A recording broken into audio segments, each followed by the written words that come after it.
Home loan ही एक marathon आहे. Home loan ही एक मॅरेथॉन आहे. धावायचं आहे, सतत धावायचं आहे. पण जर म्युच्युअल फंडमध्ये सायमल्टेनियसली इन्व्हेस्टमेंट केलं ना तर एक बूस्ट मिळतो. बरीचशी लोक आता मॅरेथॉनला तुम्ही बघत असाल, बरीचशी लोक सुरुवात तर करतात पण एंड पॉईंटपर्यंत पोहोचू शकत नाही. पण म्युच्युअल फंडच्या SIPची जोड आपल्या होम लोनला दिली ना तर बूस्ट मिळतो आणि आपण आपल्या डेस्टिनेशनला लवकर पोहोचतो. सिम्पल लॉजिक आहे. आता होतं काय की माझा जो काय EMI आहे त्याच्या 10% फक्त मी एक्स्ट्रा SIP सुरू केली.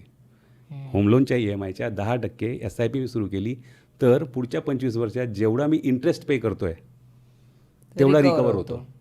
जर होम लोनच्या EMIच्या 25% जर मी SIP सुरू केली, होम लोनच्या EMIच्या 25%, तर माझं लोन जे 25 वर्षाचं आहे ते 13व्या वर्षी संपू शकतं.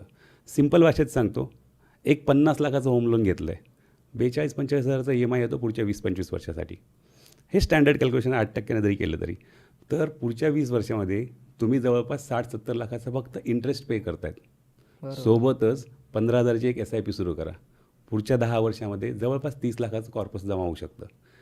तेच SIP पुढची 13-14 वर्षे केली तर जवळपास 40-45 लाखाचं कॉर्पस तयार होऊ शकतं. हेच कॉर्पस घेतलं आणि लमसम रिपेमेंट केलं, तुमचं 25 वर्षाचं होम लोन 13व्या-14व्या वर्षी संपतं.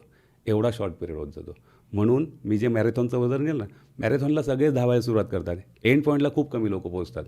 SIPचं बूस्ट द्या, तुम्ही लवकरात लवकर तुमचं होम लोन रिकवर करणार.